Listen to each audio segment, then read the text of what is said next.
If I asked you this question, what is man's greatest invention?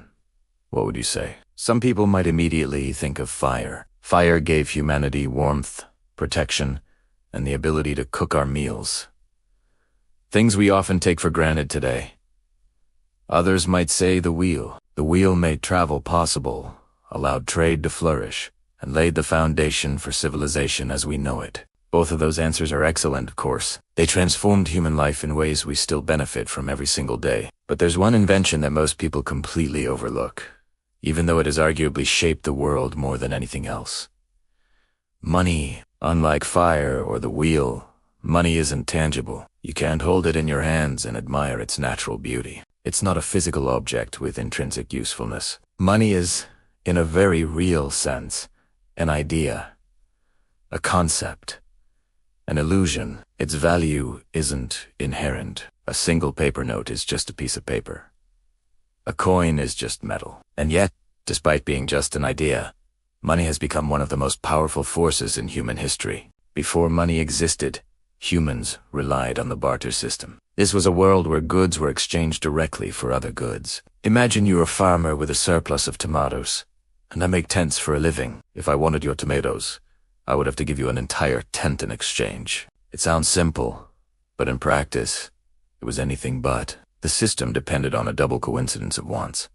Both parties had to need exactly what the other had, at the exact same time. If I didn't need your tomatoes when you needed my tent, there was no deal. If I had extra tents, but no one wanted vegetables that day, I was stuck. The system was inefficient, unfair, and often left people frustrated. Wealth was difficult to accumulate, and economic growth was limited because people couldn't trade freely or predictably. Over time, humans started using commodity money. Certain items that were universally valued, things like salt, weapons, or animal skins, became mediums of exchange. This made trade much easier because these items acted as placeholders for value. You could trade your goods for something widely accepted, and then use that to get what you actually wanted later. Eventually, metal coins were invented around 770 BC in China. These coins were made from bronze, stamped with designs, and carefully measured for weight and purity. They were scarce, durable, and standardized, the perfect solution for a growing economy. But as rulers realized the power that money gave them, they started to manipulate it. Coins were mixed with cheaper metals to produce more currency without the real value to back it. Suddenly, the coin's face didn't match its true worth. The image stamped on it indicated one thing, but the metal inside was worth less. And that's when money became what it really is, an illusion. Its value was no longer tied to a physical object. It was tied to belief. People believed it had value, and that belief was enough to make it function. Fast forward to today, and money works in essentially the same way. We live in a world dominated by fiat currency, paper money that has no intrinsic value at all. Its value comes entirely from a government decree, which declares it legal tender. That means we trust it can be used to buy goods and services, not because the paper itself has worth, but because we all agree that it does. The US dollar, for instance, is no longer backed by gold. Its value exists because we collectively believe it does. And here's the kicker. Governments can print more money out of thin air whenever they want. When more money is printed than there are goods and services to buy, the result is inflation. Inflation slowly decreases the value of each individual dollar over time. Even if your bank balance doesn't change, the money in your wallet loses purchasing power. That's why the cost of living seems to creep higher every year, from groceries to gas. Prices rise subtly but consistently. Think about what happened during the pandemic in 2020.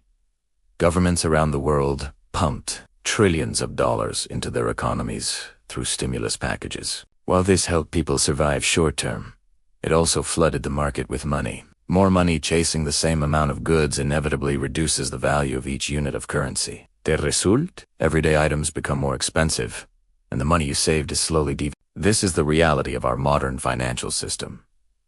Money is a shared illusion. Its power is not in what it is, but in what we believe it to be. And those who understand this have a significant advantage. The important takeaway is this: holding cash alone is not enough. If you simply save money, it will likely lose value over time due to inflation.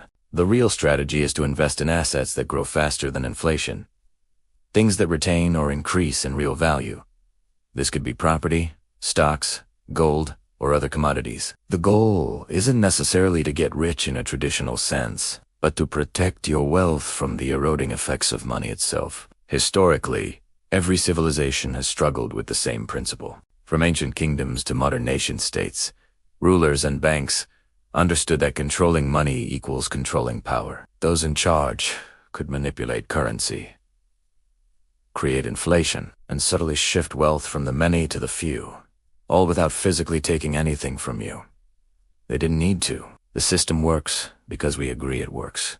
Understanding that money is a collective illusion allows you to see the game for what it is. It frees you from the misconception that accumulating cash alone is security. Real security comes from understanding value, investing wisely, and recognizing that money itself is just a representation, not an absolute measure of wealth. So next time you look at a dollar, a euro, or even your paycheck, remember, its value exists because we all agree it does. A piece of paper is only worth something if society believes it is. Money is an illusion, and the sooner you realize it, the sooner you can play the system strategically rather than being blindly subjected to it.